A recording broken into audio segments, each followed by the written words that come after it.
Break तो बाद स्वागत है तुहाडा। मुद्दे की बात जारी है। मुद्दे की बात कैप्टन चोणां ते सियासत। सवाल असीं पुछिया पंजाब दी बदहाली करके एक होर इनिंग खेडण लई तैयार की कैप्टन अमरिंदर सिंह दा बयान वाजिब है? जवाब SMS राही भेजो हाँ दे ZPH स्पेस वाई ना दे ZPH स्पेस एंड इसमें भेजो 5775 ते।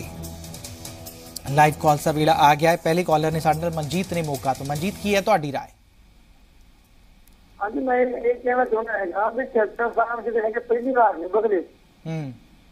ਇਹਨਾਂ ਨੇ 94 ਦੇ ਵਿੱਚ ਵੀ ਅਕਾਲ ਤਖਤ ਤੇ ਜਿਹੜੀ ਹੈਗੀ ਅਰਦਾਸ ਕਰਕੇ ਉਹ ਤੋਂ ਵੀ ਇਹ ਭੱਜੇ ਆ, ਉਹ ਤੋਂ ਮੁੱਕਰੇ ਆ ਤੇ ਹੁਣ ਜਿਹੜਾ ਹੈਗਾ ਜਦੋਂ ਗੁਰੂ ਗ੍ਰੰਥ ਸਾਹਿਬ ਦੀ ਬੇਅਦਬੀ ਹੋਈ ਆ ਉਦੋਂ ਵੀ ਇਹਨਾਂ ਨੇ ਗੁਟਕਾ ਸਾਹਿਬ ਤੇ ਹੱਥ ਧਰ ਕੇ ਜਿਹੜਾ ਹੈਗਾ ਸਹੁੰ ਖਾਧੀ ਸੀ ਤੇ ਉਹ ਤੋਂ ਵੀ ਮੁੱਕਰੇ ਆ। ਇਹ ਅਕਾਲੀ ਦਲ ਤੇ ਕਾਂਗਰਸ ਦੀ ਤਾਂ ਫਿਕਰ ਬਣ ਗਈ ਆ ਵੀ ਇਹਨਾਂ ਨੇ ਗੱਲ ਕਰਕੇ ਉਹ ਤੋਂ ਜਿਹੜਾ ਹੈਗਾ ਮੁੱਕਰਨਾ ਹੁੰਦਾ ਤੇ ਭੱਜਣਾ ਹੁੰਦਾ ਹੈ। ਚਲੋ ਧੰਨਵਾਦ ਸਾਡੇ ਨਾਲ ਜੁੜਨ ਦੇ ਲਈ। सतनाम ने अगले कॉलर साडे नाल। सतनाम जी की है तुहाडी राय? हाँ जी चौधरी साहब सत श्री अकाल जी। चौधरी साहब मैं ये कहना चाहना कि जिहड़े कैप्टन साहब का यह बयान आ ये एक मतलब सियासी आ, क्योंकि ये कैप्टन साहब का मतलब बिना स्टैंड तो जिवें साइकिल हुंदा ना उवें है, इन्हां दा कोई स्टैंड नहीं हैगा ते मतलब पंजाब दे विच जिहड़ा माहौल चल रहा है असली मुद्दों तो ये भटका रहे हैं। ठीक है, जिवें सिख नौजवानों नूं बाहरों फड़ के लिया रहे हैं, झूठे नजायज पर्चे पा रहे हैं। चलो ठीक है, बेअंत सिंह वांगू दोबारे सरकार चला रहे हैं। ठीक है जी, धन्यवाद तुहाडा जिहड़ा राय है तुसीं सांझी कर लई है। साडे नाल मेहमान जुड़े हुए ने वेरका साहब MLA ने साडे नाल अमृतसर तो लाइव जुड़े हुए ने। वेरका साहब तुसीं कॉलर्स की गल सुनी, मनजीत और सतनाम कह रहे ने वेरका साहब 8 महीनों का कार्यकाल हो गया है तो कैप्टन साहब कह रहे हैं कि मैं दूजी बार फिर तो इनिंग खेडण लई तैयार हाँ। मतलब इसका आधार की है कि मतलब पंजाब च बदल गया कि कुछ गल्लां हो गई कि मतलब एक कॉन्फिडेंस लैवल?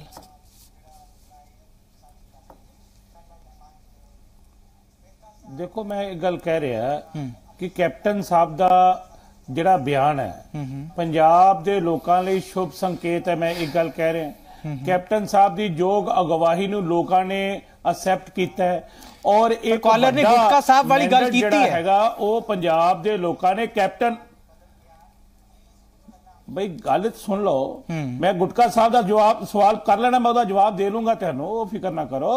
लेकिन मैं तेनों ये गल कह रहा कि कैप्टन अमरिंदर सिंह ते लोकां ने विश्वास प्रगट किया है और उस विश्वास नूं गुरदासपुर दे इलैक्शनां तो बाद फिर दुहरा दिता जदों कि सारियां पार्टियां दी बेल आउट करन तो बाद फिर उन्होंने विश्वास प्रगट किया है।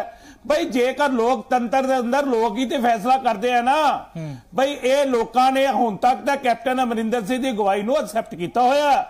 और जेकर तुसीं ये गल कह रहे हो भी अजे 4-4.5 साल पए होया इस इलैक्शन नूं ये जे डिबेट करनी है तो उस वक्त भी की जा सकेगी, लेकिन क्योंकि जी पंजाबी एक अहम रोल अदा करता है पंजाब दे विच, इसलिए मैं इन्हां दे सारे दर्शकों नूं एक गल कहना चाहना है कि पंजाब दे लोग देश के लोग कैप्टन अमरिंदर सिंह जी के उपर भरोसा रखन और ये कैप्टन अमरिंदर सिंह जी ने जिन्नियां भी चीज़ां कहियां ये पंजाब दे लोकां नूं मुसीबत चों कढण वास्ते, किसानां वास्ते, इंडस्ट्री वास्ते, मजदूरां वास्ते और दिन रात पसीना बहा रहे हैं और जिहदी एग्जाम्पल रोज तुसीं देखदे हो।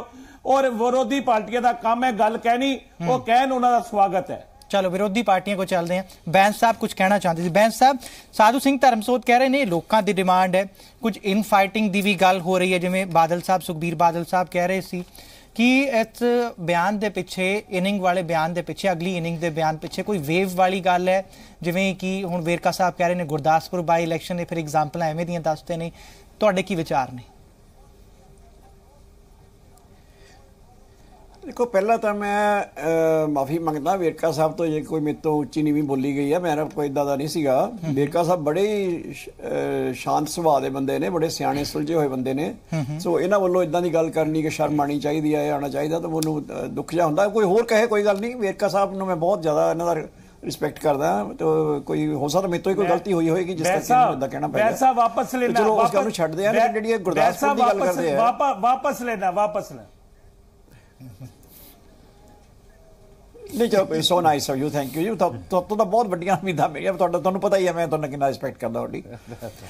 ਜਿਹੜੀ ਗੁਰਦਾਸਪੁਰ ਦੀ ਗੱਲ ਕੀਤੀ ਹੈ ਵੇਰਕਾ ਸਾਹਿਬ ਨੇ, ਉਹ ਮੇਰਾ ਖਿਆਲ ਉਹ ਇਸ਼ਾਰਾ ਜਿਹੜਾ ਹੈ ਉਹ ਬੜਾ ਇੰਪੋਰਟੈਂਟ ਹੈ, ਕਿਉਂਕਿ ਇਹ ਸਾਰੇ ਜਿਹੜਾ ਬਿਆਨ ਕੈਪਟਨ ਸਾਹਿਬ ਦਾ ਸ਼ਾਇਦ ਉਹਦੀ ਜੜ ਗੁਰਦਾਸਪੁਰ 'ਚ ਹੀ ਹੈ। ਕਿਉਂਕਿ ਪਿਛਲੇ ਕੁਛ ਹਫ਼ਤੇ 10 ਦਿਨ ਤੋਂ ਤੁਸੀਂ ਦੇਖ ਰਹੇ ਹੋ ਕਿ ਇਹਨਾਂ ਦਾ ਕੋਈ ਬਹੁਤ ਸੀਨੀਅਰ ਲੀਡਰ ਉੱਥੇ ਦੇ ਹੈਗੇ ਨੇ, ਇਸ ਦਾ ਪ੍ਰਤਾਪ ਸਿੰਘ ਬਾਜਵਾ, ਉਹ ਲਗਭਗ ਖੁੱਲ੍ਹੇਆਮ ਝੰਡਾ ਚੱਕ ਕੇ ਕੈਪਟਨ ਸਾਹਿਬ ਦੇ ਖਿਲਾਫ ਖੜੇ ਹੋਏ ਨੇ। ਇੱਥੋਂ ਤੱਕ ਕਿ ਮੁੱਖ ਮੰਤਰੀ ਸਾਹਿਬ ਵੱਲੋਂ Aam Aadmi all party meeting ਬੁਲਾਈ ਜਾਂਦੀ ਹੈ ਤੇ ਉਹਦੇ ਵਿੱਚ ਵੀ ਆਉਣ ਤੋਂ ਇਨਕਾਰ ਕਰਦੇ ਆ, ਕਹਿ ਕੇ ਕਿ ਮੁੱਖ ਮੰਤਰੀ ਕੋਲ ਜੇ ਇੰਨੀ ਸੀਰੀਅਸਨੈਸ ਨਹੀਂ ਹੈ ਤੇ ਕਿ ਆਪ ਅਟੈਂਡ ਕਰਨ ਉਹ ਪਾਰਟੀ ਜਿਹੜੀ ਖੁਦ ਬੁਲਾਈ ਹੈ, ਤੇ ਫਿਰ ਮੈਂ ਉੱਥੇ ਕੀ ਕਰਨ ਜਾਣਾ। ਹੋਰਨਾਂ ਇਸ਼ੂਜ਼ ਉੱਤੇ ਵੀ ਉਹ ਕੈਪਟਨ ਸਾਹਿਬ ਦਾ ਵਿਰੋਧ ਔਰ ਕੋਈ ਨਵੀਂ ਗੱਲ ਨਹੀਂ ਹੈ, ਪੁਰਾਣੀ ਇਹਨਾਂ ਦੀ ਆਪਸ ਵਿੱਚ ਹੀ ਚੱਲਦੀ ਆ ਰਹੀ ਹੈ। ਤਾਂ ਉਹ ਸ਼ਾਇਦ ਜਿਹੜਾ ਇਹਨਾਂ ਨੂੰ ਲੱਗਾ ਹੋਇਆ, ਕੈਪਟਨ ਸਾਹਿਬ ਨੂੰ ਲੱਗਾ ਹੋਣਾ ਵੀ ਮੈਂ ਕੁਰਕੀ ਜੀ ਦੁਬਾਰਾ ਮਾਰਾਂ, ਮੈਂ ਕਦੇ ਚੱਲਿਆ ਨਹੀਂ, ਇੱਥੇ ਹੀ ਆ। ਤਾਂ ਸ਼ਾਇਦ ਇਹਨਾਂ ਦਾ ਉਹ ਅੰਦਰੂਨੀ ਮਸਲਾ ਜ਼ਿਆਦਾ ਹੋਏਗਾ। ਅਦਰਵਾਈਜ਼ ਜਿਹੜੀ ਗੱਲ ਹੈ ਉਹ ਇਹ ਕਿ ਕੈਪਟਨ ਸਾਹਿਬ ਨੇ ਦੁਬਾਰਾ ਇਲੈਕਸ਼ਨ ਲੜਨੀ ਹੈ ਨਹੀਂ ਲੜਨੀ, ਉਹਨਾਂ ਨੇ ਵਾਅਦਾ ਕੀਤਾ ਸੀ, ਉਹ ਤੋਂ ਪਿੱਛੇ ਹਟਣਾ ਚਾਹੁੰਦੇ ਆ, ਇਹ ਨਿੱਜੀ ਗੱਲਾਂ ਨੇ ਉਹਨਾਂ ਦੀਆਂ। ਜੇ ਉਹ ਇਲੈਕਸ਼ਨ ਲੜਨਾ ਚਾਹੁੰਦੇ ਆ ਤਾਂ ਮੋਸਟ ਵੈਲਕਮ, ਜੇ ਨਹੀਂ ਲੜਨਾ ਚਾਹੁੰਦੇ ਤਾਂ ਉਹਨਾਂ ਦੀ ਆਪਣੀ ਮਰਜ਼ੀ ਹੈ। ਇਹਦੇ ਵਿੱਚ ਮੇਰੇ ਖਿਆਲ ਇਹ ਕੋਈ ਬਹਿਸ ਦੀ ਐਡੀ ਵੱਡੀ ਗੱਲ ਨਹੀਂ ਹੈ। ਬਹਿਸ ਦੀ ਗੱਲ ਇਹ ਤਾਂ ਬਣ ਗਈ ਹੈ ਕਿਉਂਕਿ ਹੋਰ ਵੀ ਜੋ ਕੁਛ ਉਹਨਾਂ ਨੇ ਕਿਹਾ ਸੀ ਸਾਰਾ ਕੁਛ ਜਿਹੜਾ ਹੈ ਉਹਦੇ ਚੋਂ ਉਹਨਾਂ ਨੂੰ ਬੈਕ ਟਰੈਕ ਕਰਨਾ ਪੈ ਗਿਆ। ਜੇ ਫॉर एग्जांपल ਜਿਹੜੀਆਂ ਉਹਨਾਂ ਨੇ ਗੱਲਾਂ ਕੀਤੀਆਂ ਸੀ, ਹੁਣ ਤਾਂ ਇਹ 5 ਸਾਲ ਤੋਂ ਵੀ ਛੋਟਾ ਟਾਈਮ ਦੱਸ ਰਹੇ ਨੇ, 5 ਸਾਲ ਥੋੜਾ ਟਾਈਮ ਹੈ, 10 ਸਾਲ ਚਾਹੀਦੇ ਨੇ। ਪਰ ਜਦੋਂ ਇਹਨਾਂ ਨੇ ਵਾਅਦੇ ਕੀਤੇ ਸੀ ਔਰ ਉਹਦਾ 4-4 ਹਫ਼ਤੇ ਤੋਂ ਵੱਧ ਟਾਈਮ ਦੀ ਸੀ ਗੱਲ ਨਹੀਂ ਸੀ ਕਰਦੇ। ਉਦੋਂ ਤਾਂ ਕਹਿੰਦੇ ਆਹ ਕੰਮ ਮੈਂ 3 ਹਫ਼ਤੇ 'ਚ ਕਰ ਦਾਂਗਾ, ਮੈਂ 4 ਹਫ਼ਤੇ 'ਚ ਕਰ ਦਾਂਗਾ, ਮੈਂ 1 ਮਹੀਨੇ 'ਚ ਕਰ ਦਾਂਗਾ, 2 ਮਹੀਨੇ 'ਚ ਕਰ ਦਾਂਗਾ। ਤਾਂ ਉਦੋਂ ਤਾਂ ਇਹਨਾਂ ਨੂੰ ਲੱਗਦਾ ਸੀ ਕਿ ਬਸ ਗੱਲਾਂ ਕੁਛ ਵੀ ਨਹੀਂ ਹੈਗੀਆਂ। ਲੇਕਿਨ ਹੁਣ ਕਿਉਂਕਿ ਗੱਲ ਇਹਨੂੰ ਲੱਗਦਾ ਮੁੱਖ ਮੰਤਰੀ ਤਾਂ ਬਣ ਗਏ, ਲੇਕਿਨ ਹੁਣ ਇਹਨਾਂ ਨੇ ਪਹਿਲੇ ਦਿਨ ਤੋਂ ਹੀ ਇੱਕ ਗੱਲ ਫੜੀ ਹੋਈ ਹੈ ਕਿ ਪਿਛਲੀ ਸਰਕਾਰ ਦੀਆਂ ਗਲਤੀਆਂ ਇਦਾਂ ਦੀਆਂ, ਉਹ ਤਾਂ ਖਜ਼ਾਨਾ ਖਾਲੀ ਛੱਡ ਗਏ। ਉਹ ਤਾਂ ਮੈਂ ਗੱਲ ਦੱਸਾਂਗੇ, ਖਜ਼ਾਨਾ ਜਿਹੜੀ ਸਰਕਾਰ ਭਰ ਕੇ ਰੱਖਦੀ ਹੋਵੇ ਉਹ ਨਿਕੰਮੀ ਸਰਕਾਰ ਹੁੰਦੀ ਹੈ, ਕਿਉਂਕਿ ਖਜ਼ਾਨੇ ਵਿੱਚ ਪੈਸੇ ਹੁੰਦੇ ਆ ਲੋਕਾਂ ਦੇ ਔਰ ਲੋਕਾਂ ਦੇ ਵਿਕਾਸ ਉੱਤੇ ਉਹ ਲਾਣੇ ਹੁੰਦੇ ਆ। ਉਹ ਕੋਈ ਆਪਾਂ ਕੋਈ ਐਫਡੀ ਨਹੀਂ ਕਰਾਈ ਜਿਹੜਾ ਉੱਤੇ ਸਰਕਾਰ ਨੇ ਇੰਟਰਸਟ ਖਾਣਾ। ਉਹ ਸਾਰੇ ਪੈਸੇ ਲੋਕਾਂ ਦੇ ਵਿਕਾਸ ਤੇ ਲੱਗਦੇ ਨਜ਼ਰ ਆਉਣੇ ਚਾਹੀਦੇ ਆ। ਸੜਕਾਂ ਬਣਦੀਆਂ, ਲੋਕਾਂ ਦੀਆਂ ਹੋਰ ਗੱਲਾਂ ਜਿਹੜੀਆਂ ਨੇ ਉਹਨਾਂ ਨੂੰ ਜਿਹੜਾ ਹੈਗਾ ਆਟਾ ਦਾਲ ਦੀਆਂ ਸਕੀਮਾਂ, ਸ਼ਗਨ ਸਕੀਮਾਂ, ਪੈਨਸ਼ਨਾਂ, ਇਹ ਸਾਰਾ ਕੁਝ ਚੱਲਦਾ ਜਿਹੜਾ ਹੈ ਉਹ ਤਾਂ ਹੀ ਚੱਲਦਾ ਜੇ ਖਜ਼ਾਨੇ 'ਚੋਂ ਪੈਸੇ ਕੱਢ ਕੇ ਲੋਕਾਂ ਦੀ ਜੇਬ 'ਚ ਪਾਏ ਜਾਣ। ਸੋ ਉਹ ਜਿਹੜਾ ਇੱਦਾਂ ਦੀਆਂ ਗੱਲਾਂ ਕਰਕੇ ਸੀਗਾ, 1 ਸਾਲ ਵਿੱਚ ਹੋਇਆ ਕੁਛ ਨਹੀਂ। ਉਹ ਹੁਣ ਸ਼ਾਇਦ ਇਹ ਸੋਚਦੇ ਨੇ ਕਿ ਇਸ ਗੱਲ ਤੋਂ ਧਿਆਨ ਹਟਾਉਣ ਲਈ ਕਿ ਫੇਲਿਅਰ ਤਾਂ ਟੋਟਲ ਹੋਈ ਹੈ। ਇੱਕ ਤਾਂ ਉਹਨਾਂ ਨੇ ਆਪੇ ਹੀ ਮੰਨ ਲਈ ਕਿ ਪੰਜਾਬ ਦੀ ਬਦਹਾਲੀ, ਸਾਲ ਬਾਅਦ ਮੁੱਖ ਮੰਤਰੀ ਸਾਹਿਬ ਇਹ ਕਹਿ ਰਹੇ ਨੇ ਕਿ ਪੰਜਾਬ ਦੀ ਬਦਹਾਲੀ। ਸੋ ਉਹ ਬਦਹਾਲੀ ਮਤਲਬ ਹੁਣ ਘੱਟੋ ਘੱਟ ਤੁਸੀਂ ਪਹਿਲੇ ਦਿਨ ਕਹਿੰਦੇ ਤਾਂ ਠੀਕ ਸੀਗਾ, ਲੇਕਿਨ ਹੁਣ 1 ਸਾਲ ਬਾਅਦ ਤੁਸੀਂ ਕਹਿ ਰਹੇ ਹੋ ਤਾਂ ਮਤਲਬ ਤੁਸੀਂ ਕੁਝ ਵੀ ਨਹੀਂ ਕਰ ਰਹੇ। ਸੋ ਇਦਾਂ ਦੀਆਂ ਗੱਲਾਂ ਵਿੱਚੋਂ ਸ਼ਾਇਦ ਇਹ ਗੱਲ ਨਿਕਲੀ ਹੈ। ਲੇਕਿਨ ਜ਼ਿਆਦਾਤਰ ਮੈਂ ਸਮਝਦਾ ਕਿ ਇਹ ਕੋਈ ਐਡਾ ਮੁੱਦਾ ਨਹੀਂ ਹੈ, ਉਹਨਾਂ ਦਾ ਨਿੱਜੀ ਵਿਚਾਰ ਹੈ, ਨਹੀਂ ਲੜਨਾ ਚਾਹੁੰਦੇ, ਉਹਨਾਂ ਦੀ ਮਰਜ਼ੀ, ਲੜਨਾ ਚਾਹੁੰਦੇ। ਸੋਫਤ ਸਾਹਿਬ ਕਿੰਨਾ ਕੁ ਅਸਰ ਜਿਹੜਾ ਹੈ ਇੱਕ ਹੋਰ ਇਨਿੰਗ ਖੇਡਣ ਵਾਲੀ ਗੱਲ ਦੇ ਨਾਲ ਬਾਕੀ ਦਲਾਂ ਤੇ ਪਾਏਗਾ, ਤੇ ਇਸ ਤੋਂ ਇਲਾਵਾ ਕਾਂਗਰਸ ਵਿੱਚ ਜਿਹੜਾ ਹੋਰ ਵੀ ਮੁੱਖ ਮੰਤਰੀ ਬਣਨ ਦਾ ਸੁਪਨਾ ਵੈਸੇ ਵੇਖ ਰਹੇ ਨੇ, ਵੈਸੇ ਤਾਂ ਉਹਨਾਂ ਦੀ ਪਾਰਟੀ ਦੀ ਗੱਲ ਹੈ, ਪਰ ਤੁਹਾਨੂੰ ਦੂਜੀ ਪਾਰਟੀ ਮੁੱਖ ਵਿਰੋਧੀ ਧਿਰ ਹੁੰਦੇ ਹੋਏ ਕੀ ਕੁਝ ਲੱਗਦਾ ਹੈ? ਦੇਖੋ, ਜੋ ਇਹਨਾਂ ਦੇ ਆਪਸ ਦੇ ਵਿੱਚ ਚੱਲ ਰਿਹਾ ਹੈ ਉਹ ਓਪਨਲੀ ਉਹ ਚੱਲ ਰਿਹਾ, ਆਪਾਂ ਦੇਖ ਹੀ ਰਹੇ ਹਾਂ। ਬਟ ਸਟਿਲ ਇਹਨਾਂ ਦੇ ਆਪਣੇ ਘਰ ਦਾ ਮਸਲਾ, ਇਸ ਕਰਕੇ ਸਾਨੂੰ ਇਹਦੇ ਵਿੱਚ ਇੰਟਰਵੀਨ ਨਹੀਂ ਕਰਨਾ ਚਾਹੀਦਾ। ਜੋ ਵੀ ਆਪਸ ਦੇ ਵਿੱਚ ਇਹਨਾਂ ਸਟੇਟਮੈਂਟ ਹੈ, ਸਾਡਾ ਨਹੀਂ ਬਣਦਾ ਇਹਨਾਂ ਦੀ ਘਰ ਦੀ ਗੱਲ ਦੇ ਵਿੱਚ ਇੰਟਰਵੀਨ ਕਰਨਾ। ਰਹੀ ਗੱਲ ਦੁਬਾਰੀ ਸੈਕਿੰਡ ਇਨਿੰਗ ਦੀ, ਦੇਖੋ ਜਿਹੜੇ 5 ਸਾਲ ਬਾਅਦ ਇਲੈਕਸ਼ਨ ਹੁੰਦੇ ਨੇ, ਇੱਕ ਕਨਸਟੀਟਿਊਸ਼ਨ ਦੇ ਵਿੱਚ ਪ੍ਰੋਵੀਜ਼ਨ ਹੈ ਕਿ 5 ਸਾਲ ਜਿਹੜੀ ਵੀ ਗਵਰਨਮੈਂਟ ਰਹੇਗੀ 5 ਸਾਲ ਦੇ ਲਈ ਰਹੇਗੀ, 5 ਸਾਲ ਬਾਅਦ ਦੁਬਾਰਾ ਇਲੈਕਸ਼ਨ ਹੋਣਗੇ, ਦੁਬਾਰਾ ਗਵਰਨਮੈਂਟ ਚੂਜ਼। ਪਰ ਕੌਨਫੀਡੈਂਸ ਲੈਵਲ ਬਾਰੇ ਤੁਸੀਂ ਕੀ ਕਹੋਗੇ? ਉਹ ਕਿਸੇ ਗੱਲ ਕਰਕੇ 5 ਸਾਲ ਰੱਖੇ ਗਏ ਸੀ ਕਿਤੇ ਇਹ ਕੌਨਫੀਡੈਂਸ ਲੈਵਲ ਕਿ ਮੈਂ ਦੁਬਾਰਾ ਇਨਿੰਗ ਖੇਡਾਂਗਾ 8 ਮਹੀਨਿਆਂ ਦੇ ਆਧਾਰ ਤੇ। ਉਸ ਦੇ ਉੱਤੇ ਤੁਹਾਡੇ ਆ ਰਹੇ ਆ, ਮੈਂ ਅੱਗੇ ਇਹਦੇ ਉੱਤੇ ਮੈਂ ਤੁਹਾਨੂੰ ਦੱਸਦਾ। ਇਹ ਜਿਹੜੇ 5 ਸਾਲ ਰੱਖੇ ਗਏ ਨੇ ਉਹਦਾ ਰੀਜ਼ਨ ਇਹੀ ਸੀ ਕਿ ਜਿਸ ਟਾਈਮ ਕਨਸਟੀਟਿਊਸ਼ਨ ਬਣਾਇਆ ਗਿਆ ਕਿ 5 ਸਾਲ ਵੈਰੀ ਐਫੀਸ਼ੀਐਂਟ ਟਾਈਮ ਹੈ ਕਿ ਜਿਹਦੇ ਨਾਲ ਕੋਈ ਵੀ ਗਵਰਨਮੈਂਟ ਆ ਕੇ ਕੰਮ ਕਰ ਸਕਦੀ ਹੈ। ਹੁਣ ਤੁਸੀਂ ਹਜੇ ਸਟਾਰਟ ਕੀਤਾ, 6-8 ਮਹੀਨੇ ਤੁਹਾਨੂੰ ਹੋਏ ਨੇ, ਤੁਹਾਨੂੰ ਤਾਂ 6-8 ਮਹੀਨੇ ਦੇ ਵਿੱਚ ਹੀ ਮਤਲਬ ਇੰਨਾ ਲੱਗਣ ਲੱਗ ਗਿਆ ਕਿ ਦੇਖੋ ਜੀ ਅਸੀਂ ਤਾਂ ਅਸੀਂ ਤਾਂ 5 ਸਾਲ 'ਚ ਨਹੀਂ ਪੂਰਾ ਕਰ ਸਕਦੇ। ਜੇ ਤੁਸੀਂ ਆਪਣੀ ਸੋਚ ਠੀਕ ਰੱਖੋਗੇ, ਤੁਹਾਨੂੰ 5 ਸਾਲ ਕੀ ਤੁਸੀਂ ਕਹਿੰਦੇ ਇਨੀਸ਼ੀਏਟਿਵ ਹੁਣੇ ਤੋਂ ਸਟਾਰਟ ਕਰ ਦਿੰਦੇ। ਜੇ ਤੁਹਾਡੀ ਸੋਚ ਠੀਕ ਹੁੰਦੀ, ਤੁਸੀਂ ਹਜੇ ਬੈਠੇ ਹੋ ਵੀ ਹੁਣ ਅਗਲੇ ਇਲੈਕਸ਼ਨਾਂ ਦੀ ਤਿਆਰੀ ਕਰੀਏ।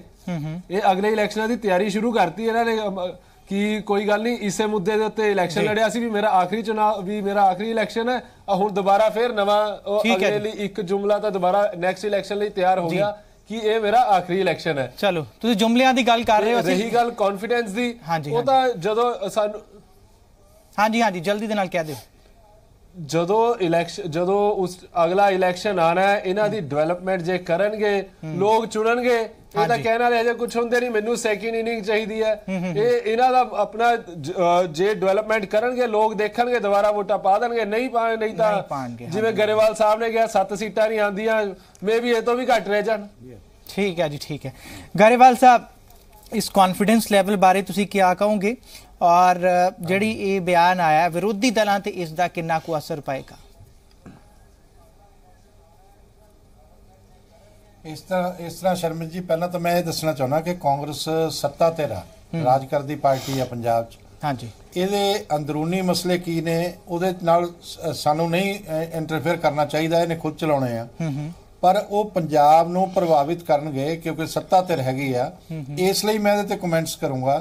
ਕਾਂਗਰਸ ਦੇ 3 MP ਜਿਹੜੇ ਮੈਂਬਰ ਪਾਰਲੀਮੈਂਟ ਨੇ ਉਹ CM ਸਾਹਿਬ ਤੋਂ ਬਹੁਤ ਪਰੇਸ਼ਾਨ ਨੇ ਔਰ ਉਹ ਆਮ ਆਪਣੀ ਗੱਲਬਾਤ 'ਚ ਵੀ ਗੱਲ ਕਰਦੇ ਆ, ਉਹਨਾਂ ਨੇ ਇਹ ਦਿਖਾ ਵੀ ਦਿੱਤੀ ਡਿਸਸੈਟੀਸਫੈਕਸ਼ਨ ਜਿਹੜੀ ਇਹਨਾਂ ਨੇ ਮੀਟਿੰਗ ਬੁਲਾਈ ਸੀ MPs ਦੀ, ਉਹਦੇ 'ਚੋਂ ਤਿੰਨੋਂ ਹੀ ਸ਼ਮਸ਼ੇਰ ਸਿੰਘ ਦੁੱਲੋ ਜੀ, ਰਵਨੀਤ ਬਿੱਟੂ ਜੀ ਔਰ ਪ੍ਰਤਾਪ ਸਿੰਘ ਬਾਜਵਾ ਜੀ ਇਹ ਨਹੀਂ ਆਏ ਔਰ 40 MLA ਇਹਨਾਂ ਦੇ ਬਹੁਤ ਜ਼ਿਆਦਾ ਕੇਂਦਰ ਕੋਲ ਵੀ ਉਹਨਾਂ ਨੇ ਅਪਰੋਚ ਕੀਤੀ, ਉਹ ਵੀ ਇਹਨਾਂ ਤੋਂ ਪਰੇਸ਼ਾਨ ਨੇ ਔਰ ਇਹਨਾਂ ਦੇ ਕੰਮ ਕਰਨ ਦੇ ਤਰੀਕੇ ਤੋਂ।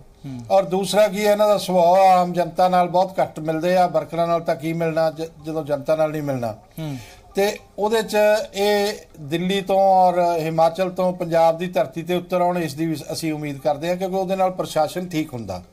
ਤੇ ਸਾਡੀ ਇਹ ਪ੍ਰਾਰਥਨਾ ਹੈਗੀ ਹੈ ਕਿ ਕੈਪਟਨ ਸਾਹਿਬ ਜਿਹੜੇ ਇਹਨਾਂ ਨੂੰ 4 ਸਾਲ 4.25 ਸਾਲ ਦਾ ਜਿਹੜਾ ਸਮਾਂ ਬਚਿਆ ਉਹ ਪੰਜਾਬ ਦੀ ਸੇਵਾ ਕਰਨ, ਅੱਗੇ ਦੀ ਨਾ ਸੋਚਣ, ਅੱਗੇ ਦੀ ਤਾਂ ਲੋਕਾਂ ਨੇ ਚੁਣਨਾ, ਜੇ ਠੀਕ ਪਰਫਾਰਮ ਕਰਨਗੇ ਤਾਂ ਆ ਜਾਣਗੇ, ਨਹੀਂ ਤਾਂ ਇਹਨਾਂ ਦੀਆਂ ਸੀਟਾਂ ਨਹੀਂ ਆਉਣੀਆਂ। ਜੋ ਇਸ ਵੇਲੇ ਪੰਜਾਬ ਦੇ ਹਾਲਾਤ ਆਏ, ਗੁਰਦਾਸਪੁਰ ਤੋਂ ਖੁਸ਼ ਹੋ ਰਹੇ ਆ, ਗੁਰਦਾਸਪੁਰ ਦੇ ਹੋਰ ਰੀਜ਼ਨ ਸੀਗੇ ਔਰ ਅਜੇ ਸਮਾਂ ਵੀ ਇਹਨਾਂ ਨੂੰ ਘੱਟ ਹੋਇਆ ਸੀ, ਪਰ ਇਹ ਅੱਗੇ ਜਿਹੜੀਆਂ ਚੋਣਾਂ ਆਉਣੀਆਂ ਨੇ, ਪਾਰਲੀਮੈਂਟ ਦੀਆਂ ਇਲੈਕਸ਼ਨ ਆਉਣੀਆਂ ਨੇ, ਉਹਦੇ 'ਚ ਇਹਨਾਂ ਨੂੰ ਸਮਝ ਆ ਜਾਣਾ। ਉਹ ਮੈਂ ਉਸ ਤੇ ਕੁਝ ਚਰਚਾ ਨਹੀਂ ਕਰਨੀ ਚਾਹੁੰਦਾ, ਪਰ ਪੰਜਾਬ ਦੇ ਜਿਹੜੇ ਲੋਕ ਨੇ 300 ਤੋਂ ਵੱਧ ਕਿਸਾਨ ਸੁਸਾਈਡ ਕਰਕੇ, ਬੇਰੁਜ਼ਗਾਰ ਨੌਜਵਾਨ ਘੁੰਮ ਰਿਹਾ, ਉਹਨਾਂ ਦੀਆਂ ਮਾਵਾਂ ਭੈਣਾਂ ਜਵਾਬ ਮੰਗਦੀਆਂ ਨੇ ਕਾਂਗਰਸ ਕੋਲੋਂ, ਮੁੱਖ ਮੰਤਰੀ ਕੋਲੋਂ ਕਿ ਅਸੀਂ ਕੀ ਬੁਰਾ ਕੀਤਾ, ਅਸੀਂ ਕੀ ਗੁਨਾਹ ਕੀਤਾ, ਸਾਡੇ ਨਾਲ ਕਿਉਂ ਝੂਠੇ ਵਾਅਦੇ ਕੀਤੇ, ਉਹਨਾਂ ਦਾ ਜਵਾਬ ਦੇਣ, ਉਸ ਪੰਜਾਬ ਦੇ ਵਿਕਾਸ ਦੀ ਗੱਲ ਕਰਨ। ਇੰਡਸਟਰੀ ਦੀਆਂ ਗੱਲਾਂ ਹੋ ਰਹੀਆਂ ਨੇ, ਇੰਡਸਟਰੀ 'ਚ ਕੋਈ ਵੀ ਨਵੀਂ ਇੰਡਸਟਰੀ ਨਹੀਂ ਲੱਗੀ, ਕੋਈ बढ़ोतरी नहीं हुई, पिछले 7 महीनों की कोई परफॉर्मेंस हो तो दस देन। ठीक है, चलो हर महीने जवाब मंगते हैं, फिर मंगांगे जवाब लेंदे हैं ਅਸੀਂ ਅੱਗੇ किसान भी सड़कों ते है। प्रोफेसर मनजीत कांग्रेस अपना जवाब देवे, ਇਹ ਮੋਦੀ ਜੀ ਦੀ ਗੱਲ ਕਰਨ ਲੱਗ ਜਾਂਦੇ ਆ, अरे भाई ਅਸੀਂ 20 ਅੱਗੇ ਆਉਣਾ ਹੀ ਆ, 2 ਸਾਲ ਬਾਅਦ 1.5 ਸਾਲ ਬਾਅਦ, ਉਸ ਵੇਲੇ ਸਾਡਾ ਸਾਹਮਣਾ ਕਰ ਲਿਓ, ਅਸੀਂ ਫੇਰ ਸਰਕਾਰ ਬਣਾਵਾਂਗੇ, ਹਿਮਾਚਲ 'ਚ ਵੀ ਅਸੀਂ ਬਣਾ ਰਹੇ ਹਾਂ, ਗੁਜਰਾਤ 'ਚ ਵੀ ਬਣਾਵਾਂਗੇ। ਚਲੋ ਠੀਕ ਹੈ। Professor Manjeet Singh ji, confidence level ਦੀ ਜੇ ਅਸੀਂ ਗੱਲ ਕਰੀਏ, ਕੌਨਫੀਡੈਂਸ ਲੈਵਲ ਦੂਜੀ ਇਨਿੰਗ ਦਾ, ਬਾਕੀ ਸਾਰੇ ਕਹਿ ਰਹੇ ਕਿ ਜਦੋਂ ਕੰਮ ਕੀਤਾ ਜਾਵੇਗਾ ਆਪੇ ਲੋਕ ਵੇਖ ਲੈਣਗੇ, ਵੋਟਾਂ ਪਾ ਦੇਣਗੇ ਜਿਹਨੂੰ ਪਾਣੀਆਂ ਹੋਣਗੀਆਂ। ਤੇ ਕੌਨਫੀਡੈਂਸ ਲੈਵਲ ਬਾਰੇ ਬਾਕੀ ਸਾਧੂ ਸਿੰਘ ਧਰਮਸੋਤ ਕਹਿੰਦੇ ਨੇ ਪੰਜਾਬ ਬਚਾਉਣ ਵਾਲੇ ਨੇ ਕੈਪਟਨ, ਤੇ ਇਸ ਤੋਂ ਇਲਾਵਾ 8 ਮਹੀਨਿਆਂ ਵਿੱਚ ਮਤਲਬ ਉਹਨਾਂ ਦੇ ਆਧਾਰ ਤੇ ਜੇ ਦੇਖੀਏ ਤਾਂ ਇਹ ਕੌਨਫੀਡੈਂਸ ਲੈਵਲ ਬਾਰੇ ਤੁਸੀਂ ਕੀ ਕਹੋਗੇ? ਨਹੀਂ, ਮੇਰਾ ਖਿਆਲ ਹੈ ਕਿ ਆਪਾਂ ਨਾ ਸ਼ੇਖ ਸ਼ਿਲੀ ਵਾਲੀਆਂ ਗੱਲਾਂ 'ਚ ਨਹੀਂ ਸਾਨੂੰ ਪੈਣਾ ਚਾਹੀਦਾ। ਅੱਜ ਤੋਂ ਸਾਲ ਬਾਅਦ ਕੀ ਹੋਊਗਾ, ਅਸੀਂ ਪੰਡਤ ਤੇ ਹੈ ਨਹੀਂਗੇ ਕਿ ਜਿਹੜੇ ਦੱਸ ਦਈਏ ਕਿ 4 ਸਾਲ ਬਾਅਦ ਕੀ ਹੋਊ, 3 ਸਾਲ, ਜਿਵੇਂ ਸਰਕਾਰਾਂ ਚੱਲਦੀਆਂ ਆ, ਹੋ ਸਕਦਾ ਡਿਗਰੀਜ਼ ਦੇ ਵਿੱਚ ਇਹ ਕੋਈ ਥੋੜੀ ਜਿਹੀ ਬੈਟਰ ਚਲਾ ਦੇਣ, ਜੇ ਨਹੀਂ ਬੈਟਰ ਚਲਾਉਣਗੇ ਤੇ ਹੋਰ ਸਾਲ ਖੰਡ 'ਚ ਪਤਾ ਲੱਗ ਜਾਣਾ, ਲੋਕਾਂ ਨੂੰ ਸਾਰਾ ਅੰਦਾਜ਼ਾ ਹੋ ਜਾਣਾ ਵੀ ਇਹਨਾਂ ਦੀ ਸਪੀਡ ਕੀ ਆ, ਕੀ ਕਰਨਾ ਚਾਹੁੰਦੇ, ਕੀ ਨਹੀਂ ਕਰਨਾ ਚਾਹੁੰਦੇ। ਮੈਂ ਇੱਥੇ ਇਸ ਗੱਲ ਦਾ ਜਵਾਬ ਜੋ ਬੈਂਸ ਸਾਹਿਬ ਕਹਿ ਰਹੇ ਆ ਨਾ ਕਿ ਪ੍ਰਤਾਪ ਸਿੰਘ ਬਾਜਵਾ ਬਾਰ-ਬਾਰ ਅੱਖਾਂ ਦਿਖਾਉਂਦੇ ਆ ਇਹਨਾਂ ਨੂੰ, ਤੇ ਉਹ ਬੜੇ ਕਾਹਲੇ ਆ ਕਿ ਮੈਨੂੰ ਮੇਰਾ ਹੱਕ ਨਹੀਂ ਮਿਲ ਰਿਹਾ, ਕਿ ਸਾਡਾ ਵੀ ਕਿਤੇ ਇੱਥੇ ਜ਼ਿਆਦਾ ਸੇ ਹੋਣੀ ਚਾਹੀਦੀ ਸੀ, ਜਾਂ ਉਹ ਸ਼ਾਇਦ ਚੀਫ ਮਿਨਿਸਟਰ ਦੇ ਕੈਂਡੀਡੇਟ ਸੀਗੇ, ਜਾਂ ਕੁਝ ਵੀ ਇਹੋ ਜਿਹੀਆਂ ਗੱਲਾਂ ਇਹ ਲੋਕਾਂ ਜੱਗ ਜਾ ਰਿਹਾ। ਕੋਈ ਬੈਂਸ ਸਾਹਿਬ ਦਾ ਕਹਿਣ ਦਾ ਨਹੀਂ ਆ, ਮੇਰਾ ਕਹਿਣ ਦਾ ਨਹੀਂਗਾ। ਸਵਾਲ ਇੱਥੇ ਹੈ ਕਿ ਜਿਹੜੀਆਂ ਬਾਰ-ਬਾਰ ਬਾਜਵਾ ਦੀਆਂ ਸਟੇਟਮੈਂਟਾਂ ਆ ਰਹੀਆਂ, ਉਹ ਇਸ ਕਰਕੇ ਆ ਰਹੀਆਂ ਕਿ ਮੈਂ ਤੇ ਰਾਹੁਲ ਗਾਂਧੀ ਜੀ ਨੂੰ ਲਿਖਤੀ ਚਿੱਠੀ ਕਿ ਤੁਸੀਂ ਅਕਾਲੀਆਂ ਦੀ ਤੇ ਬੀਜੇਪੀ ਦੀ ਮੰਜੀ ਕਿਉਂ ਨਹੀਂ ਠੋਕ ਰਹੇ, ਜੇ ਤੁਸੀਂ ਮੰਜੀ ਨਹੀਂ ਠੋਕੋਗੇ। 40 MLA ਵਾਲਿਆਂ ਨੇ ਵੀ ਇਹੋ ਹੀ ਲਿਖ ਕੇ ਦਿੱਤਾ ਕਿ ਤੁਸੀਂ ਡਰੱਗ ਮਾਫੀਆ ਦੇ ਲੀਡਰ ਅਜੇ ਤੱਕ ਨਹੀਂ ਫੜੇ, ਜਿਹੜੇ ਤੁਸੀਂ ਕੇਬਲ ਮਾਫੀਆ ਦਾ ਨਹੀਂ, ਟਰਾਂਸਪੋਰਟ ਮਾਫੀਆ ਦਾ ਨਹੀਂ, ਤੁਸੀਂ ਜਿਹੜੇ ਮਾਈਨਿੰਗ ਮਾਫੀਆ ਦਾ ਨਹੀਂ, ਤੁਸੀਂ ਕੀਤਾ ਕੁਝ ਨਹੀਂ। ਜੇ ਤੁਸੀਂ ਨਹੀਂ ਕਰਨਾ ਤੇ ਫਿਰ ਮੇਰੀ ਬਗਾਵਤ ਆ, ਮੈਂ ਤੇ ਇੱਥੇ ਰਾਜ ਸਭਾ ਦੀ ਮੈਂਬਰਸ਼ਿਪ ਤੋਂ ਵੀ ਰਿਜ਼ਾਈਨ ਦੇਣ ਲਈ ਤਿਆਰ ਆ। ਮੈਨੂੰ ਇਹ ਲੱਗਦਾ ਕਿ ਇੰਟਰਪ੍ਰੀਟੇਸ਼ਨ ਆਪਣੀਆਂ ਜਿਹੜਾ ਤੁਸੀਂ ਅੱਜ ਦਾ ਵੀ ਬਿਆਨ ਆਇਆ ਉਹਨਾਂ ਦਾ, ਕੱਲ ਪਰਸੋਂ ਵੀ ਬਿਆਨ ਆਇਆ, ਉਹ ਬਾਰ-ਬਾਰ ਬਿਆਨ ਇਹ ਦੇ ਰਿਹਾ ਕਿ ਕਾਂਗਰਸ ਨੂੰ ਜਿੰਨਾ ਹਮਲਾ ਅਕਾਲੀ ਬੀਜੇਪੀ ਦਾ ਕਰਨਾ ਚਾਹੀਦਾ ਸੀਗਾ ਉਹ ਕਰ ਨਹੀਂ ਰਹੀ ਹੈਗੀ। ਉਹਨਾਂ ਦਾ ਇਹ ਖੇਦ MLA ਨੇ ਵੀ ਇਹ ਲਿਖ ਕੇ ਦਿੱਤਾ ਸੀਗਾ। ਇਸ ਕਰਕੇ ਮੈਨੂੰ ਬੜਾ ਸਮਝ ਨਹੀਂ ਪੈ ਰਹੀ ਕਿ ਕਿਹੜੀ ਗੱਲ ਕਿੱਥੋਂ ਕੀ ਚੱਲ ਰਹੀ ਆ। ਐਂ ਲੱਗ ਰਿਹਾ ਕਿ ਜਿਵੇਂ ਕਹਿਣਾ ਧੀ ਨੂੰ ਸਮਝਾਉਣਾ ਨੋ ਨੂੰ, ਇਸ ਤਰ੍ਹਾਂ ਦੀਆਂ ਕੋਈ ਗੱਲਾਂ ਬਾਤਾਂ ਇਸ਼ਾਰਿਆਂ ਨਾਲ ਚੱਲ ਰਹੀਆਂ। ਪਰ ਲਾਸਟ ਮੈਂ ਜਾਣ ਤੋਂ ਪਹਿਲਾਂ ਇੰਨੀ ਗੱਲ ਜ਼ਰੂਰ ਕਹੂੰਗਾ ਕਿ ਜੋ ਹਾਲਤ ਸਾਡੇ ਦੇਸ਼ ਦੇ ਵਿੱਚ ਰਾਜਨੀਤੀ ਤੇ ਰਾਜਨੀਤਿਕ ਪਾਰਟੀਆਂ ਦੀ ਬਣੀ ਹੋਈ ਹੈ ਇਹ ਬੜੀ ਦੁਖਦਾਈ ਹੈ। ਇੱਥੇ ਗਾਂਧੀ ਜੀ ਵੀ ਲੀਡਰ ਹੋਏ, ਇੱਥੇ ਕਰਤਾਰ ਸਿੰਘ ਸਰਾਭਾ, ਭਗਤ ਸਿੰਘ ਵਰਗੇ ਲੀਡਰ ਵੀ ਹੋਏ, ਇੱਥੇ ਅੰਨਾ ਹਜ਼ਾਰੇ ਵੀ ਕੱਲ ਤੱਕ ਕਿੰਨਾ ਸਿੰਪਲ ਬੰਦਾ ਆਰਾਮ ਨਾਲ ਸਾਰੇ ਪਿੰਡ ਦੇ ਵਿੱਚ ਬਥੇਰਾ ਕੰਮ ਕੀਤਾ, ਜਿੰਨਾ ਵੀ ਸਾਰੇ ਦੇਸ਼ ਦੇ ਵਿੱਚ ਇੱਕ ਨਵੀਂ ਰਾਜਨੀਤੀ ਦਾ ਮੁੱਢ ਵੀ ਰੱਖ ਕੇ ਗਏ, ਭਾਵੇਂ ਚਲੋ ਜੋ ਬਾਕੀ ਬਾਅਦ ਚ ਰਿਜ਼ਲਟ ਨਿਕਲੇ। ਇਹ ਇੱਥੇ ਕੀ ਹੋ ਰਿਹਾ ਸਾਡੇ ਕੁਝ ਅਸੀਂ ਸਿੱਖਣ ਲਈ ਤਿਆਰ ਨਹੀਂ। ਪਹਿਲਾਂ ਕਹਿੰਦੇ ਸਾਡੀ ਪਾਰਟੀ ਨੂੰ ਸੱਤਾ 'ਚ ਲਿਆਓ, ਫਿਰ ਜਦੋਂ MLA ਬਣ ਗਏ ਫਿਰ ਕਹਿੰਦੇ ਮਿਨਿਸਟਰ ਬਣਾਓ, ਜਦੋਂ ਮਿਨਿਸਟਰ ਬਣ ਗਏ ਤੇ ਫਿਰ ਕਹਿੰਦੇ ਸਾਨੂੰ ਸਾਰਿਆਂ ਨੂੰ ਚੀਫ ਮਿਨਿਸਟਰ ਬਣਾਓ। ਕੀ ਇੱਥੇ ਲੁੱਟ ਦਾ ਮਾਲ ਪਿਆ ਹੋਇਆ? ਤੁਸੀਂ ਲੋਕਾਂ ਨਾਲ ਸਾਰੇ ਗੱਲ ਕਰਕੇ ਆਉਂਦੇ ਆ, ਭਾਵੇਂ ਕੋਈ ਵੀ ਪਾਰਟੀ ਆਵੇ, ਤੁਸੀਂ ਕੁਝ ਕੁਰਬਾਨੀ ਕਰੋ, ਲੋਕਾਂ ਲਈ ਕੰਮ ਕਰੋ। ਤੁਹਾਨੂੰ ਤਾਂ ਖਜ਼ਾਨਿਆਂ 'ਚੋਂ ਤਨਖਾਹਾਂ ਸਹੂਲਤਾਂ ਮਿਲ ਰਹੀਆਂ, ਕੋਈ ਨਹੀਂ ਉਧਰ ਨੂੰ ਧਿਆਨ ਦਿੰਦਾ। 24 ਘੰਟੇ ਇਸੇ ਗੱਲ 'ਚ ਲੱਗਿਆ ਕਿ ਮੈਨੂੰ ਕੀ। ਇਹ ਕੋਈ ਰਜਵਾੜਾਸ਼ਾਹੀ ਨਹੀਂ ਹੈਗੀ ਹੈ, ਇਹ ਡੈਮੋਕ੍ਰੇਸੀ ਹੈ ਜਿੱਥੇ ਯੂ ਹੈਵ ਟੂ ਡਿਲੀਵਰ। ਮੈਂ ਇਹੀ ਗੱਲ ਕਹਿਣਾ ਕਿ ਰਾਜਨੀਤਿਕ ਪਾਰਟੀਆਂ ਨੂੰ ਤੇ ਸਾਡੇ ਰਾਜਨੀਤਿਕ ਲੀਡਰਾਂ ਨੂੰ ਆਪਣੇ ਤੌਰ ਤਰੀਕੇ ਬੜਾ ਜਲਦੀ ਬਦਲਨੇ ਪੈਣਗੇ, ਨਹੀਂ ਤੇ ਲੋਕ ਬਹੁਤ ਤੰਗ ਆ। ਲੋਕਾਂ ਦੀ ਹੁਣ ਪੇਸ਼ੈਂਸ ਜਿਹੜੀ ਆ ਉਹ ਬਿਲਕੁਲ ਖਤਮ ਹੋ ਰਹੀ ਆ ਤੇ ਇਸ ਗੱਲ ਤੇ ਮੇਰੇ ਖਿਆਲ ਸਾਨੂੰ ਸਾਰਿਆਂ ਨੂੰ ਸਬਕ ਸਿੱਖਣ ਦੀ। ਵੇਰਕਾ ਸਾਹਿਬ, ਹੁਣ ਤੁਸੀਂ ਸਾਰੀਆਂ ਗੱਲਾਂ ਸੁਣ ਲਈਆਂ। ਵਿਰੋਧੀ ਧਿਰ ਜਿਹੜਾ ਉਹ ਲਗਾਤਾਰ ਸ਼ਿਕਾਇਤ ਵੀ ਕਰ ਰਿਹਾ ਕਿ ਕੈਪਟਨ ਸਾਹਿਬ ਪੰਜਾਬ ਨਹੀਂ ਪਹੁੰਚਦੇ, ਲੋਕਾਂ ਦੇ ਨਾਲ ਨਹੀਂ ਮਿਲਦੇ। ਇਹ ਸਾਰੀਆਂ ਗੱਲਾਂ ਜਿਹੜੀਆਂ ਆਖੀਆਂ ਜਾ ਰਹੀਆਂ। ਬਾਕੀ ਮਨਜੀਤ ਸਿੰਘ ਜੀ ਨੇ ਬਹੁਤ ਕੁਝ ਕਹਿ ਦਿੱਤਾ ਤੇ ਵਿਰੋਧੀਆਂ ਨੇ ਵੀ ਬਹੁਤ ਸਾਰੇ ਸਵਾਲ ਕੀਤੇ। ਹੁਣ ਤੁਸੀਂ ਜਵਾਬ ਦੇ ਦਿਓ ਜਾਂਦੇ ਜਾਂਦੇ। ਮੈਂ ਇੱਕ ਗੱਲ ਕਹਿਣਾ ਕਿ ਇਹ 5 ਪੈਨਲਿਸਟ ਬੈਠੇ ਹੈ, ਇਹਨਾਂ ਚੋਂ ਕਿਸੇ ਨੇ ਕੈਪਟਨ ਅਮਰਿੰਦਰ ਸਿੰਘ ਕੋਲ ਟਾਈਮ ਮੰਗਿਆ ਜਿਹੜਾ ਉਹਨਾਂ ਨੇ ਨਹੀਂ ਦਿੱਤਾ। ਦੂਸਰੀ ਗੱਲ ਕਹਿਣਾ ਚਾਹਨਾ ਕਿ ਹੁਣੇ ਹੀ ਗੱਲ ਬੈਸ ਸਾਹਿਬ ਨੇ ਕਹੀ ਕਿ ਲੋਕਾਂ ਦੇ ਪੈਸਾ ਜਿਹੜਾ ਖਜ਼ਾਨੇ 'ਚ ਹੁੰਦਾ ਉਹ ਖਰਚ ਕਰਨ ਵਾਸਤੇ ਹੁੰਦਾ ਹੈ। ਆਂਗਨਵਾੜੀ ਵਰਕਰਾਂ ਨੇ ਟਾਈਮ ਮੰਗਿਆ ਸੀ, 2 ਲੱਖ ਕਰੋੜ ਦਾ ਕਰਜ਼ਾ ਸਿਰ ਦੇ ਉੱਪਰ ਚੜਾ ਗਏ। ਮੈਂ ਗੱਲ ਕੀ ਕਹਿ ਰਿਹਾ ਹਾਂਜੀ ਕਿ ਟਾਈਮ ਦੀ ਗੱਲ ਕਰ ਰਹੇ ਹੋ ਤੁਸੀਂ। ਇੱਕ ਗੱਲ ਕਹਿ ਰਹੇ ਹੋ ਆਂਗਨਵਾੜੀ, ਬਈ ਮੈਂ ਇੱਕ ਗੱਲ ਕਹਿ ਰਿਹਾ ਉਹਦੇ ਵਾਸਤੇ ਸਾਡਾ ਇੱਕ ਸਿਸਟਮ, ਉਹਦੇ ਵਿੱਚ ਆਫੀਸਰ ਸਾਡੇ ਹੈਗੇ, ਸਾਡੇ ਮੰਤਰੀ ਹੈਗੇ ਆ ਔਰ ਉਹ ਗੱਲ ਨੂੰ ਸਾਰਿਆਂ ਨੂੰ ਸੁਣਦੇ ਪਏ ਆ। ਇਹਦਾ ਮਤਲਬ ਇਹ ਨਹੀਂ ਹੈਗਾ ਕਿ ਮੈਂ ਇਹ ਗੱਲ ਕਹਿ ਰਿਹਾ ਕਿ ਕੈਪਟਨ ਅਮਰਿੰਦਰ ਸਿੰਘ ਹੋਰੀ ਤੁਸੀਂ ਕਹਿ ਰਹੇ ਉਹ ਕਿਸੇ ਨੂੰ ਮਿਲਦੇ ਨਹੀਂ। ਬਈ ਇਹ ਕੈਪਟਨ ਅਮਰਿੰਦਰ ਸਿੰਘ ਦੀ ਸਰਕਾਰ ਇਹ ਲੋਕਾਂ ਨੇ ਬੜੇ ਜ਼ਿਆਦਾ ਮਾਰਚਨ ਦੇ ਵੋਟਾਂ ਦੇ ਨਾਲ ਪਾਈ ਹੈ। ਲੋਕਾਂ ਨੇ ਵਿਸ਼ਵਾਸ ਨਾਲ ਇਹ ਸਰਕਾਰ ਬਣਾਈ ਹੈ ਔਰ ਇਹਨਾਂ ਦੇ ਨਾਲ ਵਿਸ਼ਵਾਸ ਟੁੱਟਣਾ। ਜਿਹੜੇ ਬੰਦੇ ਰਿਜੈਕਟ ਕੀਤੇ ਹੋਣਗੇ, ਨਕਾਰਾ ਹੋਏ ਹੋਣ, ਅੱਜ ਉਹ ਸਵਾਲ ਇਹ ਗੱਲ ਦਾ ਕਰਨ ਤੇ ਚੰਗਾ ਨਹੀਂ ਲੱਗਦਾ। ਲੇਕਿਨ ਮੈਂ ਇੱਕ ਸਵਾਲ ਪੁੱਛਿਆ ਕਿ 2 ਲੱਖ ਕਰੋੜ ਦਾ ਪੰਜਾਬ ਦੇ ਉੱਪਰ ਕਰਜ਼ਾ ਛੱਡ ਕੇ ਗਏ ਔਰ ਇਹ ਕਹਿੰਦੇ ਕਿ ਅਸੀਂ। ਚਲੋ ਠੀਕ ਹੈ, ਥੋੜਾ ਇੱਥੇ ਟੈਕਨੀਕਲ ਦਿੱਕਤ ਪੇਸ਼ ਆ ਰਹੀ ਹੈ ਅੰਮ੍ਰਿਤਸਰ ਤੋਂ ਕਿ ਆਮ ਕੋਈ ਆਏ ਕੋਈ ਦਿੱਕਤ पेश आ रही है। माफ करना टाइम ओवर हो गया है। सारे मेहमानों का बहुत बहुत धन्यवाद। बस एक जल्दी ना कुछ एक सेकंड्स ਵੇਰਕਾ ਜੀ ਦੀ ਗੱਲ ਦਾ ਜਵਾਬ ਕਿ ਕੀ ਤੁਸੀਂ ਟਾਈਮ ਲਿੱਤਾ? ਹਜੇ 2 ਦਿਨ ਪਹਿਲਾਂ ਅਰਵਿੰਦ ਕੇਜਰੀਵਾਲ ਜੀ ਨੇ ਟਾਈਮ ਮੰਗਿਆ ਸੀ, ਉਹਨਾਂ ਨੂੰ ਟਾਈਮ ਨਹੀਂ ਦਿੱਤਾ। ਸੁਨੀਲ ਜਾਖੜੀ ਬਿਆਨ ਦਿੰਦੇ ਨੇ 1500 ਕਰੋੜ ਰੁਪਏ ਦਿਓ ਤਾਂ ਕੈਪਟਨ ਸਾਹਿਬ ਮਿਲਣਗੇ। ਇਹਦਾ ਜਵਾਬ ਇਹ ਮੰਗ ਲਓ ਇਹਨਾਂ ਤੋਂ ਵੇਰਕਾ ਜੀ। ਚਲੋ ਠੀਕ ਹੈ, ਫਿਰ ਇੱਥੇ ਇੱਕ ਗੱਲ ਹੋਰ ਸੀਐਮ ਤੁਹਾਡੇ ਆਰਟੀਆਈ ਦੇ ਹਵਾਲੇ ਤੋਂ ਗ੍ਰੀਨ ਟੈਕਸ ਦੀ 787 ਕਰੋੜ ਦੀ ਗੱਲ ਵੀ ਆਈ, ਉਸ ਵਿੱਚੋਂ ਸਿਰਫ 93 ਕਰੋੜ ਖਰਚੇ ਗਏ। ਇਹ ਵੀ ਆਰਟੀਆਈ ਦੇ ਹਵਾਲੇ ਤੋਂ ਜਾਣਕਾਰੀ ਹੈ। ਧੰਨਵਾਦ ਸਾਡੇ ਨਾਲ ਜੁੜਨ ਦੇ ਲਈ। ਕਾਂਗਰਸ ਦੇ ਨੁਮਾਇੰਦੇ ਰਾਜਕੁਮਾਰ ਵੇਰਕਾ, ਤੁਹਾਡਾ ਸਾਡੇ ਨਾਲ ਜੁੜਨ ਦੇ ਲਈ ਧੰਨਵਾਦ। ਸੋਫਤ ਸਾਹਿਬ, ਗਰੇਵਾਲ ਸਾਹਿਬ, ਬੈਂਸ ਸਾਹਿਬ, ਪ੍ਰੋਫੈਸਰ ਮਨਜੀਤ ਸਿੰਘ ਸਾਹਿਬ ਦਾ ਧੰਨਵਾਦ ਮੁੱਦੇ ਕੀ ਬਾਤ ਵਿੱਚ ਜੁੜਨ ਦੇ ਲਈ। ਤੇ ਅਸੀਂ ਸਵਾਲ ਪੁੱਛਿਆ ਸੀ ਪੰਜਾਬ ਦੀ ਬਦਹਾਲੀ ਕਰਕੇ ਹੋਰ ਇਨਿੰਗ ਖੇਡਣ ਲਈ ਤਿਆਰ ਹਾਂ ਕਿ ਮੁੱਖ ਮੰਤਰੀ ਕੈਪਟਨ ਅਮਰਿੰਦਰ ਸਿੰਘ ਦਾ ਬਿਆਨ ਵਾਜਿਬ ਹੈ। ਜਵਾਬ ਜਿਹੜੇ ਤੁਹਾਡੇ SMS ਰਾਹੀਂ ਆਏ ਨੇ ਉਹ ਹੁਣ ਤੁਹਾਡੀ ਸਕਰੀਨ ਤੇ ਨੇ। 27% ਲੋਕ, ਸਿਰਫ 27% ਲੋਕ ਹਾਂ ਵਿੱਚ ਜਵਾਬ ਦੇ ਰਹੇ ਨੇ, 73% ਨਾ ਵਿੱਚ ਜਵਾਬ ਦੇ ਰਹੇ ਨੇ। ਵੇਰਕਾ ਸਾਹਿਬ ਸੁਣ ਰਹੇ ਹੋਣਗੇ।